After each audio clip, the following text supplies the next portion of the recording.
Irmãos, nós vamos abrir a palavra do Senhor no livro dos Salmos, mais uma vez, agora no Salmo de número 75. Texto da palavra do Senhor do livro dos Salmos, Salmo de número 75.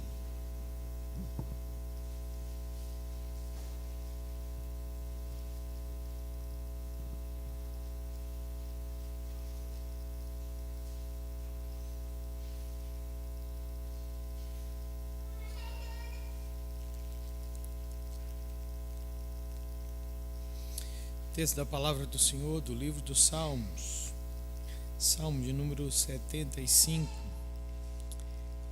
Diz assim a Escritura: Graças te rendemos, ó Deus, graças te rendemos e invocamos o teu nome e declaramos as tuas maravilhas. Pois disseste: hei de aproveitar o tempo determinado e de julgar retamente. Vacilem a terra e todos os seus moradores, ainda assim eu firmarei as suas colunas. Digo aos soberbos: não sejais arrogantes, e aos ímpios: não levanteis a vossa força. Não levanteis altivamente a vossa força, nem faleis com insolência contra a rocha. Porque não é do Oriente, não é do Ocidente, nem do deserto que vem o auxílio. Deus é o juiz, a um abate, a outro exalta. Porque na mão do Senhor há um cálice, cujo vinho espuma, cheio de mistura, dele dar a beber, sovem-no até as escórias todos os ímpios da terra. Quanto a mim, exultarei para sempre, salmodiarei louvores ao Deus de Jacó. Abaterei as forças dos ímpios, mas a força dos justos será exaltada. Vamos orar ao Senhor mais uma vez.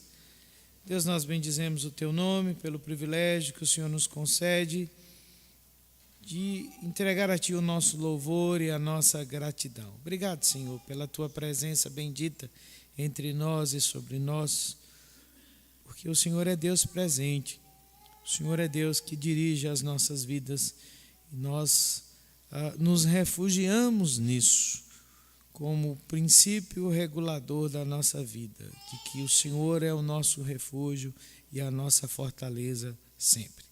Que o Senhor agora nos abençoe no entendimento da Tua palavra e que o Teu Espírito Santo aplique a Tua palavra aos nossos corações. É o que oramos agradecidos no nome santo de Jesus. Amém. Recentemente, eu terminei a leitura de uma série de livros muito curiosa. Eles são ambientados durante a Idade Média, né? E eles lançam, né, a sua proposta. Um autor inglês chamado Bernard Cornwell, né, especialista em Idade Média, e ele escreveu esses romances ambientados ali na busca pelo Santo Graal, né, que sempre foi um tema muito explorado durante a Idade Média, para mostrar a espiritualidade do povo, né? O povo sempre um povo muito místico, muito dado ao cristianismo. Vamos pensar que a Idade Média é aquele tempo do auge da igreja cristã, né? É o tempo da cristandade, onde tudo girava em torno do cristianismo, e a gente pressupõe que durante a Idade Média o povo foi o tempo em que as pessoas foram mais cristãs ou mais envolvidas com a fé cristã. Mas ele coloca lá nos seus romances, e a gente vai percebendo que junto com essa suposta fé cristã havia um misto, né, de uma série de outras coisas que marcavam a espiritualidade medieval. E uma das coisas mais curiosas é que o mundo daqueles dias cria num negócio chamado a roda da fortuna. Não sei se você já ouviu falar alguma coisa sobre isso, né? Mas é bem possível que, mesmo que não tenha ouvido falar, já percebeu em algum momento, né, como esses conceitos eles são, de alguma forma, estão intrincados, né, na nossa cultura. O mundo da Idade Média era um mundo extremamente inseguro. As pessoas estavam em constante perigo, né? Elas tinham medo dos vivos, tinham medo dos mortos, e elas acreditavam que o destino dos homens, mesmo o destino dos reis e dos imperadores, era determinado pela chamada fortuna. O que era a fortuna? A fortuna foi um conceito, né, cristalizado durante esse período, em que eles juntaram duas figuras da mitologia greco-romana da antiguidade, que era a chamada deusa Fortes, né, que era aquela que trazia, né, de alguma forma, algum sentido, alguma providência à vida, e a deusa chamada deusa Fortuna, que era romana, que era ligada à agricultura, à fertilidade, à figura feminina, e ambas eram associadas à ideia do acaso e da sorte. E essa deusa Fortuna era representada nesses conceitos antigos, né, como sendo uma figura feminina que segurava uma cornucópia, uma espécie de chifre, né, que é sempre um símbolo de poder, de força, e esse chifre era cheio com todo tipo de provisões, todo tipo de frutas, de alimento, representando a provisão em uma mão, e na outra mão ela tinha uma espécie de timão, de roda, que simbolizava o poder que ela tinha sobre a vida das pessoas, para trazer reviravoltas na vida das pessoas. E na Idade Média, então, esse conceito foi cristalizado, apesar de ser um tempo, né, do cristianismo, do auge, da roda da fortuna, que tinha 4 estágios.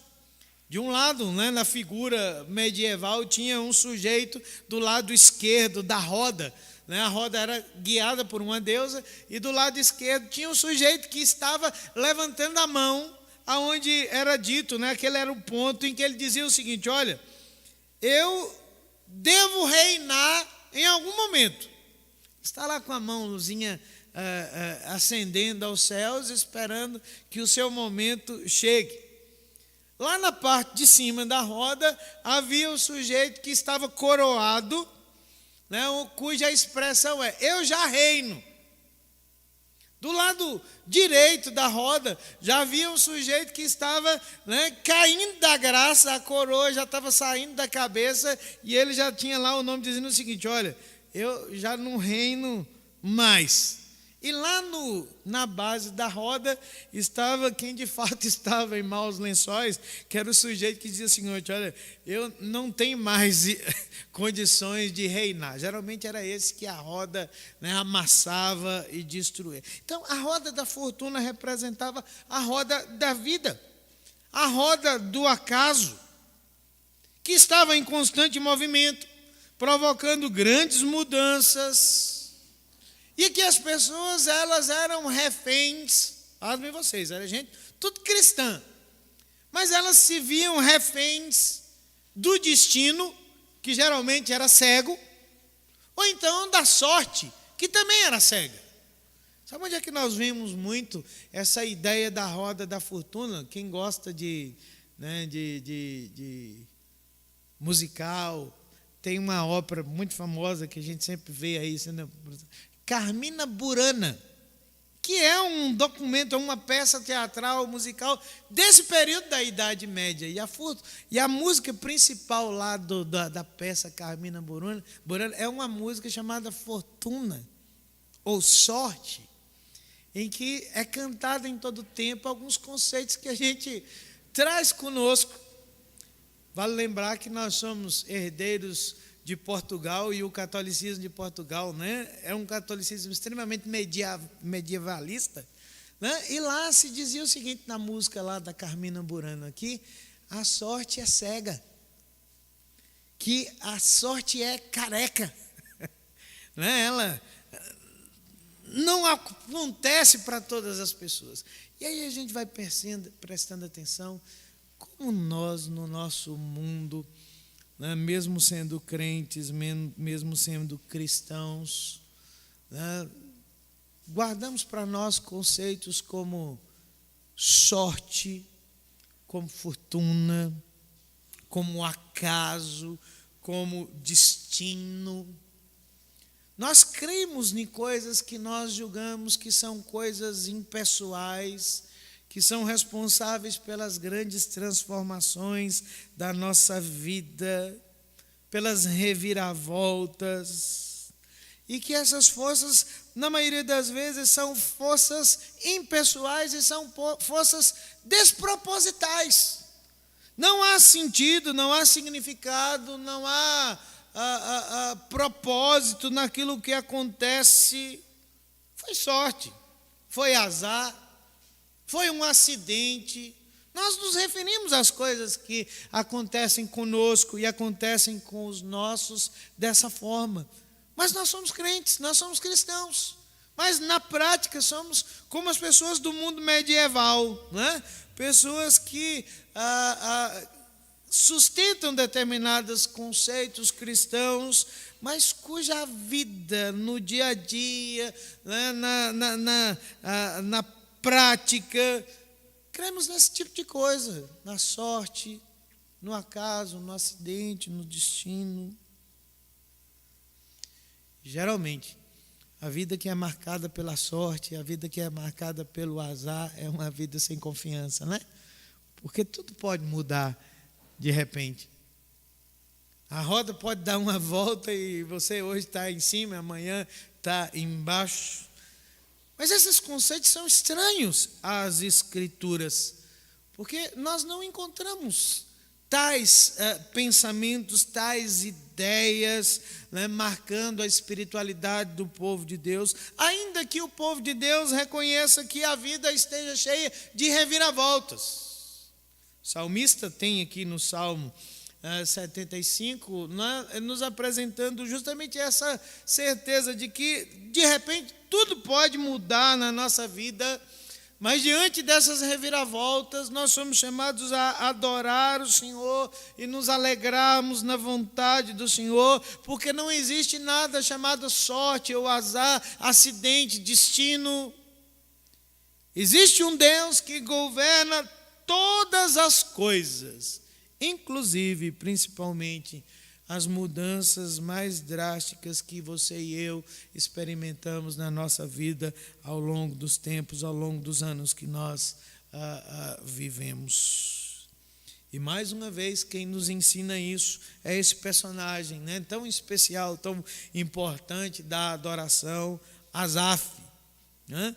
Nós somos apresentados a esse personagem nas Escrituras com uma coleção de salmos, né, atribuídos a ele, um homem que foi escolhido por Davi para ensinar o povo de Deus como adorar a Deus.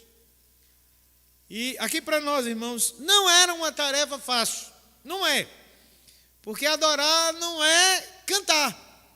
A gente canta aqui, Deus de milagre, Deus de promessa, aqui uma coisinha, acolá, mas não é Deus se interessando no que nós cantamos, mas em como nós vivemos essa realidade no nosso dia a dia, na nossa vida. E o texto diz, ainda no título do Salmo 75, que aquele foi um poema, um salmo produzido para o mestre de canto, segundo a melodia, não destruas. Essa é uma expressão que nós encontramos também no Salmo 57, 58 e 59, que eram salmos de Davi, e que nos ensinam que o texto que Asaf produziu, ele é seguindo uma ordem que era comum no contexto davídico, que era tratar da adoração em tempos de eminente perigo, de ameaças, né, que pairavam sobre a vida do povo de Deus, que ameaçavam transformar e mudar completamente o cenário da vida do povo de Deus. O salmista está lidando com uma situação desafiadora, que desafia o cuidado de Deus, o governo de Deus sobre o mundo e principalmente sobre a vida do seu povo. E muito provavelmente, esse não é o Asaf original, indicado por Davi, e nem tampouco o Asaf da semana passada, do Salmo 74, que viu a destruição do templo de Jerusalém, mas é um dos personagens da família de Asaf que está naquele contexto da invasão assíria que nós mencionamos agora há pouco no Salmo 46, que aconteceu durante o período do rei Ezequias, por volta do ano 700 antes de Cristo, cujo grande desafio era, desafiar o povo de Deus a adorar, a se alegrar na vontade do Senhor, diante daquele cenário apavorante, ameaçador, de mudança e de reviravolta. Esse Asaf está dizendo que existem situações na nossa vida que são, humanamente falando, inexplicáveis. Mas nem por isso nós podemos nos dar ao luxo de deixar de nos alegrarmos no Senhor e de adorar o Senhor em toda e qualquer situação, porque esse Asaf sabe. O que Paulo diz para nós, muito tempo depois nas Escrituras, que todas as coisas cooperam para o bem daqueles que amam a Deus. A primeira coisa que ele faz no Salmo 75 está aí no verso 1, quando ele já expressa o seu louvor e a sua gratidão ao Senhor. Ele diz assim: graças te rendemos, ó Senhor, graças te rendemos e invocamos o teu nome e declaramos as tuas maravilhas. Ele está dizendo para nós que o texto da sua poesia é um texto de louvor, é um texto de gratidão ao Senhor. Não há lutas, não há dúvidas, não há questionamentos por parte desse adorador diante das ameaças, diante daquele cenário aterrador que ele tem diante de si. Não há uma oração urgente, como nós lemos aqui a semana passada, no Salmo 74.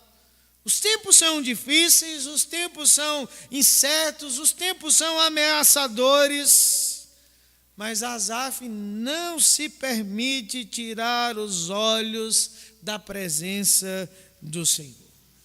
Ele nos diz, irmãos, que a adoração, a alegre adoração, acontece justamente quando nós tiramos os nossos olhos das circunstâncias que estão ao nosso derredor, das mudanças que podem ou que já estão acontecendo conosco, e que os nossos olhos precisam estar focados no Senhor, e nós não podemos nos permitir deixar de louvar, deixar de agradecer. Charles Spurgeon dizia que uma gratidão contida é ingratidão. Quando nós nos recusamos a agradecer, quando nós nos recusamos a louvar, e ele está diante daquele cenário ameaçador, adorando de forma alegre ao Senhor, porque ele não se concentra nas ameaças, nos problemas, nas necessidades que ele acredita ou que o povo de Deus acredita ter. Ele está concentrado única e exclusivamente no Senhor. Que diferença, do Asaf do Salmo 74. Porque o espírito dele é outro. Há quem diga que o Salmo 75 é justamente a resposta do Senhor ao Salmo 74. O louvor e a gratidão que nós precisamos expressar diante do Senhor e que partem de um fato. Asaf diz aqui no 75, da proximidade de Deus e o caráter maravilhoso de suas intervenções na história. Ele diz assim, olha, graças te rendemos, Senhor, graças te rendemos e invocamos o teu nome. Em outras versões ele diz assim, nós agradecemos porque o teu nome está perto. E o nome do Senhor, irmãos, representa a presença do Senhor, representa a revelação do seu caráter. O nome do Senhor invoca ao salmista quem Deus é e o que Deus faz como revelação de si mesmo na história, e essa revelação é inegável. Há uma história que diz que um dia o famoso ilustrador francês Gustave Doré estava viajando pela Europa fazendo uma excursão e num determinado lugar ele perdeu o seu passaporte. E ele foi entrar naquele país e chegando lá, ele explicou lá, disse: olha, eu perdi meu passaporte e eu sou Gustave Doré. O guarda falou assim: tem muita gente dizendo que é famosa para entrar aqui. Você precisa provar que você é ele. Entregou para ele uma folha em branco e alguns pincéis, algumas canetas, alguns lápis.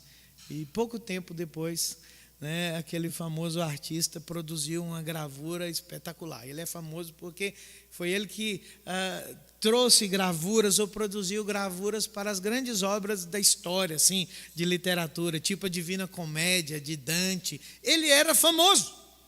E ele, em poucos minutos, produziu ali uma gravura excepcional, muito bonita, e mostrou ao guarda. E ele disse assim: agora eu creio que pelas suas obras você é quem você diz que é. O salmista está dizendo da mesma forma. Ele diz assim: Deus está perto de nós e nós sabemos quem Ele é pelas obras que Ele realiza na vida do seu povo.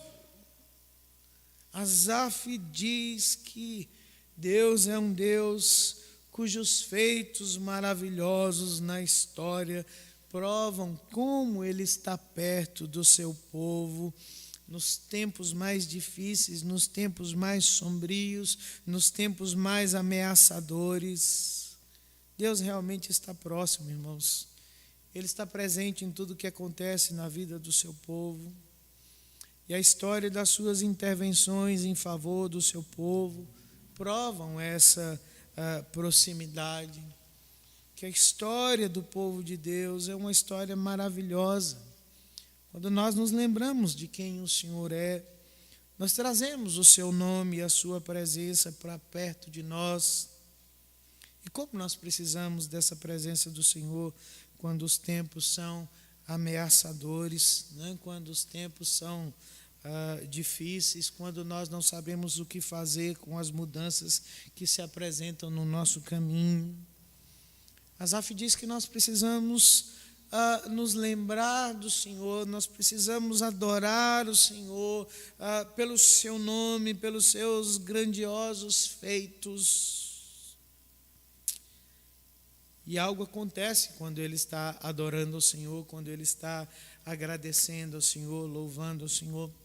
E a segunda coisa que nós vemos nesse texto, do verso 2 ao verso 5, a adoração do salmista, ela é interrompida. Deus está falando. E olha o que Deus está falando.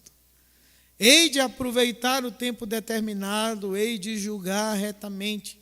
Vacilem a terra e todos os seus moradores, ainda assim eu firmarei as suas colunas. Digo aos soberbos: não sejais arrogantes, e aos ímpios: não levanteis a vossa força, não levanteis altivamente a vossa força, nem faleis com insolência contra a rocha. Enquanto Asaf adora, enquanto ele louva, enquanto ele agradece ao Senhor, alguma coisa acontece, irmãos. Ele é interrompido por uma palavra que procede dos céus. Deus interrompe o culto, o louvor, a adoração desse homem, e o que Deus faz é justamente trazer para ele uma palavra de ânimo, de consolo, de esperança. Porque Deus garante a ele que verdadeiramente ele está próximo, que os seus feitos são verdadeiros na história, porque Deus é um Deus que intervém. Deus é um Deus que se adianta ao salmista. Preste bem atenção, porque Deus não espera que Asaf identifique a ameaça. Ele não espera que Asaf dê nome aos bois, entre aspas. Não, Deus já se apresenta dizendo assim: eu sei o que está acontecendo no mundo. Vocês se lembram qual era a pergunta que motivou né, o coração do salmista na semana passada, no Salmo 74, ele dizia assim: até quando nós sofreremos, nós passaremos pelo que passamos, para que o Senhor intervenha. E a Bíblia diz que Deus intervém ali agora, interrompendo aquele louvor, para dizer que Ele conhece os problemas do seu povo, e não apenas os conhece, mas a intenção dele é lidar com esses problemas, com essas ameaças, mas ele tem como propósito tranquilizar o coração do salmista e do povo, dizendo o seguinte: olha, eu estou no controle de todas as coisas. Há um tempo apropriado para agir. Apesar de todos os conflitos, de todas as ameaças, de todas as convulsões, Deus diz a Asaf que ele permanece no controle e que Ele é o Deus que proporciona a estabilidade necessária para a terra. Ele diz assim: olha, tem um tempo certo para a ação na história. Irmãos, quando nós lemos as Escrituras, como as Escrituras em todo o tempo deixam isso claro para nós. Nós vimos aqui há algum tempo atrás, enquanto nós meditávamos no Eclesiastes, né, quando Salomão diz assim: olha, existe um tempo certo, um tempo apropriado para todas as coisas debaixo dos céus.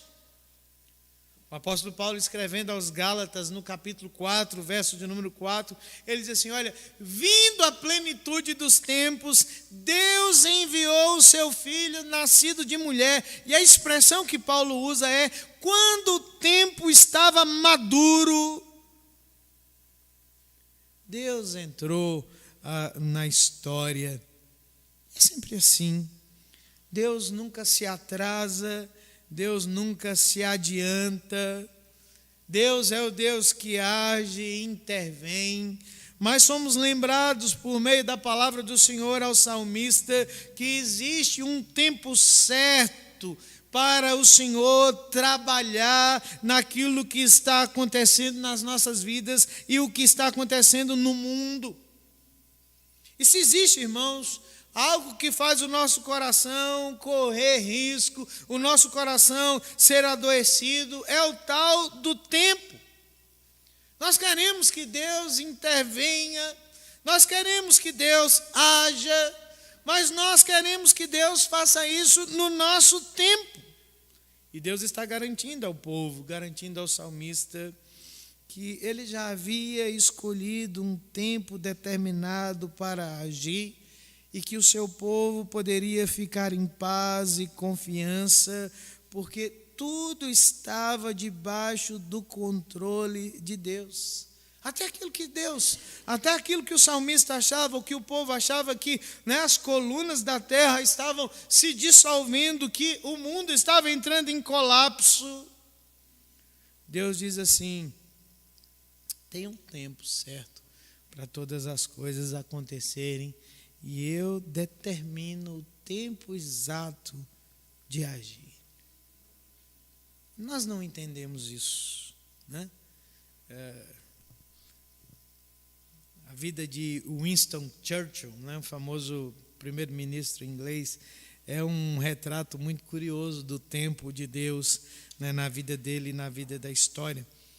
Porque Churchill quase atingiu o auge do seu poder político na Grã-Bretanha quando ele tinha por volta de 33 anos.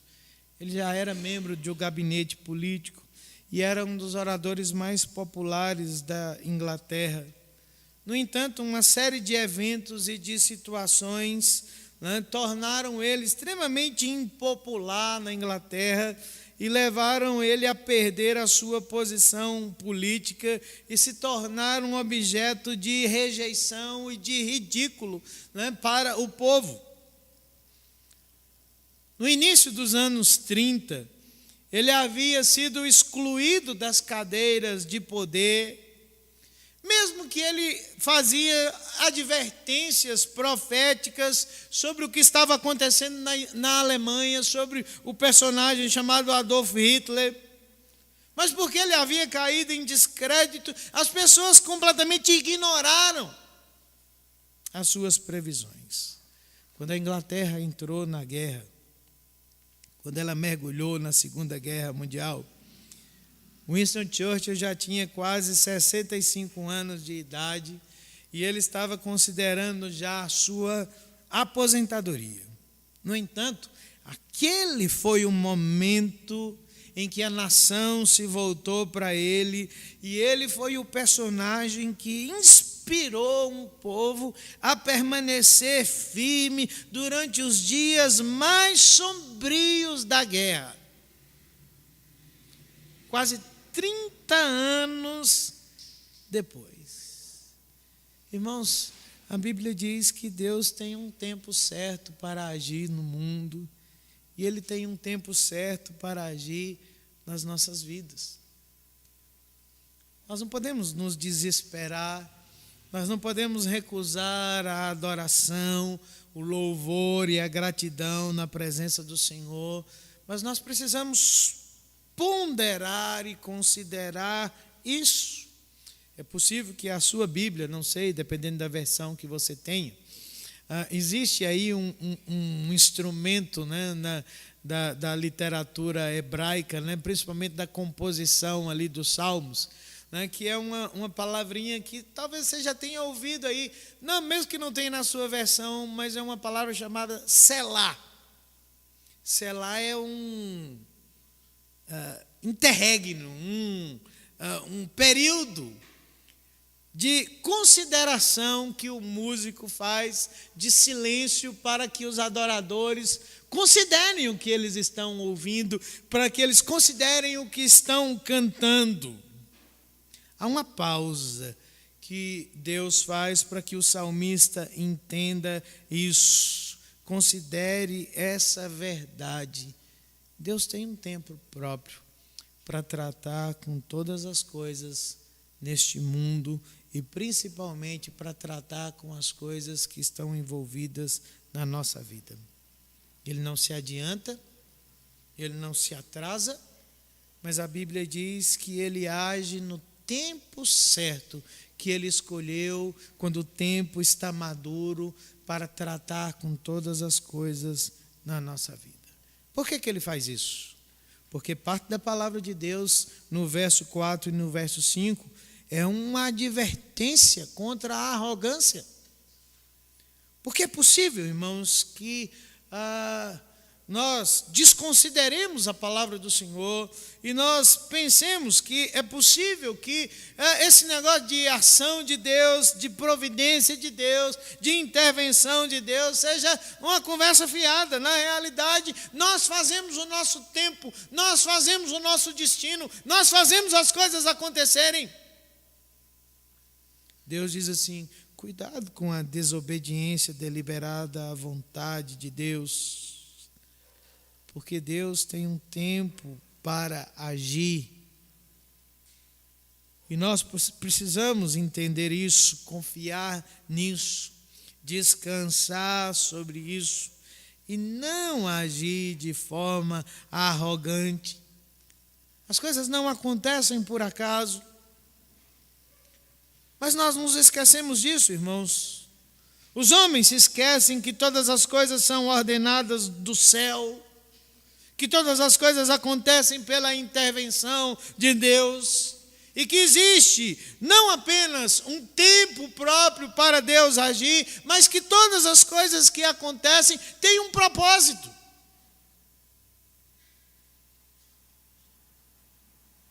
Por isso que ele nos adverte sobre a oposição desafiadora e insolente, né, daqueles que se levantam contra a rocha, daqueles que podem e acham que podem fazer com que o tempo, com que as coisas aconteçam na sua vida.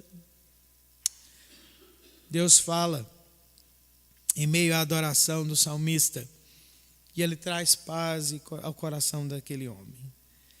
Terceira coisa que nós vemos no movimento do Salmo é a resposta confiante que acontece na terra depois da palavra do Senhor. Olhe para o verso 6 até o verso 8, o salmista diz assim: porque não é do Oriente, não é do Ocidente, nem do deserto que veio o auxílio.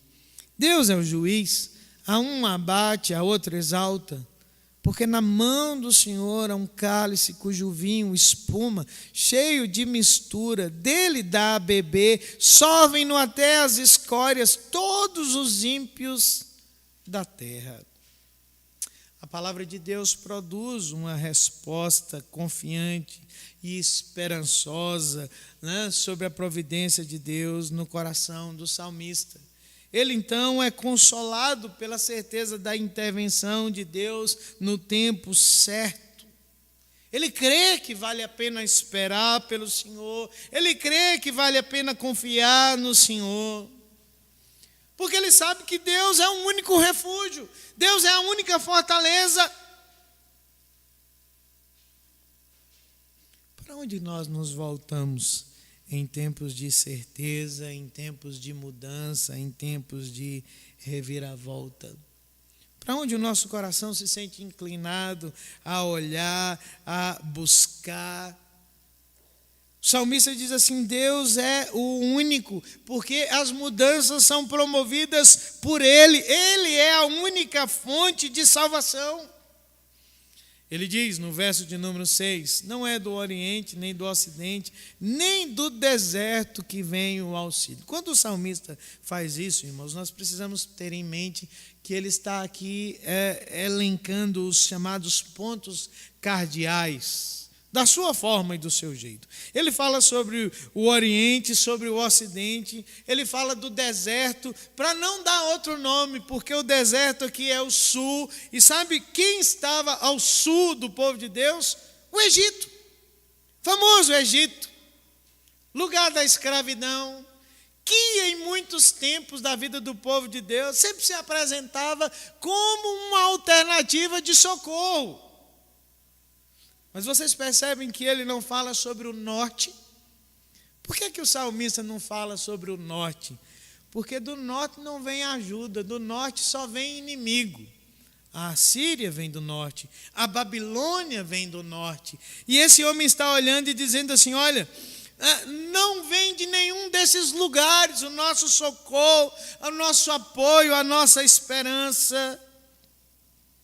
Se nós pudéssemos, né, contemporaneizar a palavra do salmista, o que ele diz para nós na sua palavra é o seguinte: olha, não é da esquerda que vem o socorro, não é da direita que vem o socorro, não é do centro, não é da terceira via que vem a salvação, porque na vida do povo de Deus só tem uma fonte de esperança e consolo. Sabe o que é?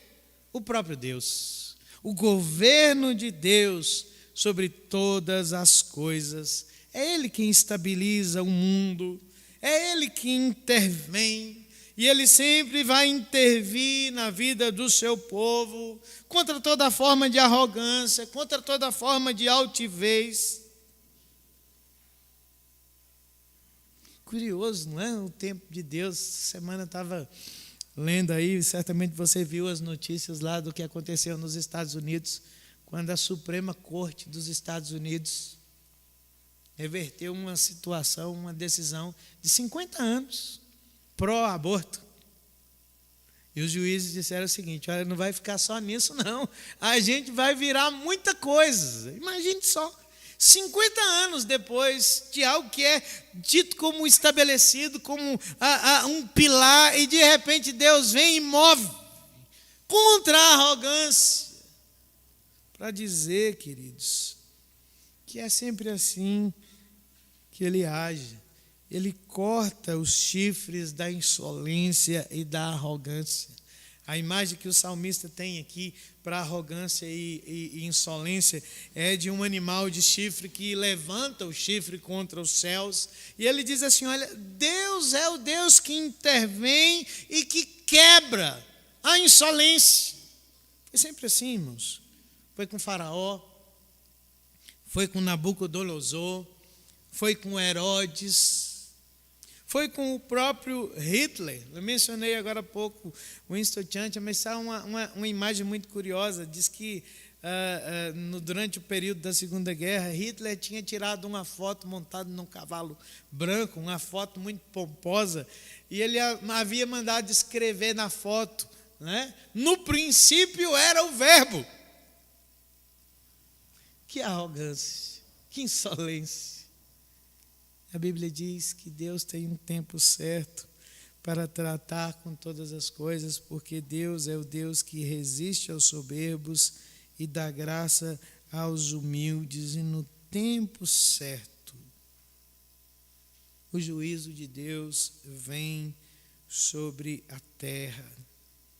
O salmista está aplicando a providência de Deus à sua vida cotidiana. Ele está dizendo, olha, eu tenho diante de mim, o povo tem diante de si uma ameaça. Mas porque Deus é o Deus que intervém, nós podemos confiar, nós podemos descansar, nós podemos esperar sempre no Senhor. Há um trecho do poema, um famoso poema do poeta Mário Quintana, muito interessante. Ele diz assim, no fim, tudo melhora. Se não melhorou ainda, sabe o que é? É porque não é o fim. No fim, tudo melhora. Se não melhorou ainda, é porque ainda não é o fim. Deus sabe o que está fazendo no mundo. Deus sabe o que está fazendo com a terra. Às vezes a impressão que temos é que tudo está se convulsionando e que tudo está de cabeça para baixo.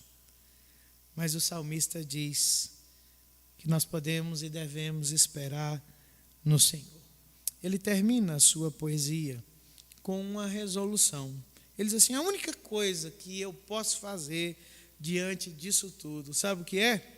Verso de número 9 e 10. Quanto a mim, exultarei para sempre, salmodiarei louvores ao Deus de Jacó.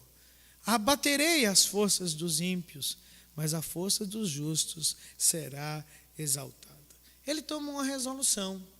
Ele diz assim, olha, eu não posso mudar nada, mas eu posso responder a isso. E a minha resposta é, eu vou louvar sempre, eu vou agradecer sempre, eu vou declarar sempre que Deus é o Deus que faz isso acontecer, que Ele dá graça aos humildes, mas que Ele resiste aos soberbos. E Ele diz que Ele vai permanecer humilde diante de Deus, esperando a ação de Deus na história, na sua própria vida. Olha como Ele chama Deus. Ele diz que Deus é o quê? O Deus de Jacó. Por que, irmãos, que o salmista usa essa expressão? Um título tão usado, com tanta frequência nos salmos. Sabe por quê? Porque é fácil para nós nos identificarmos com Jacó. Ninguém sofreu na história dos patriarcas tantas reviravoltas como Jacó. Ninguém viu tanta coisa acontecendo na sua vida como Jacó. E aqui para nós, nem sempre Jacó foi reconhecido como um homem de grande fé diante das mudanças, diante das incertezas da vida, diante das ameaças. Mas em contraposição, Deus permaneceu firme, Deus permaneceu próximo, Deus permaneceu em ação na vida de Jacó. Quando o salmista diz que o Deus de Jacó é o Deus em que ele vai louvar, ele diz assim, olha, pode ser que em algum momento eu dê as minhas vaciladas, eu não entenda tudo que o Senhor está fazendo, mas se há algo que eu vou fazer, é declarar que quem governa o mundo, quem governa a minha vida, não é a sorte, não é o fracasso, não é o acaso, não é o azar, minha vida não é um acidente. Eu creio que tudo vem do Senhor e que tudo é obra do Deus Todo-Poderoso. Ele governa a minha vida. quem está no controle da tua vida? Quem dirige? Quem puxa as cordas? Às vezes nós somos como os medievalistas, né? Cremos em Deus, mas na prática nós dizemos que a fortuna, a sorte, o azar, o acidente, o destino cego é quem dá a diretriz para a nossa vida. Ou quem sabe nós somos como, né, um personagem aí moderno da nossa cultura aí, tem um sujeito aí auto-intitulado aí, guru aí do cristianismo moderno, que ele diz que quem tem o controle remoto da sua vida é você, não é Deus. Que mentira. Que mentira, né? Que esse negócio de Deus governa todas as coisas, que é por isso que a sua vida é o que é, essa porcaria, porque você crê que Deus governa isso, você que tem que assumir o controle remoto da sua vida.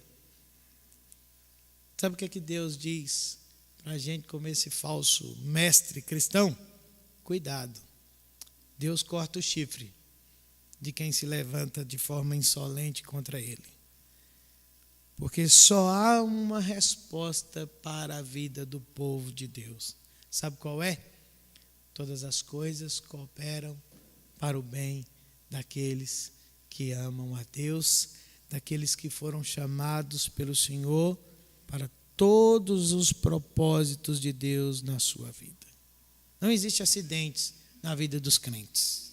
Não existe sorte e azar na vida dos crentes. Não existe destino na vida dos crentes. Só existe Deus e a sua providência na vida dos crentes.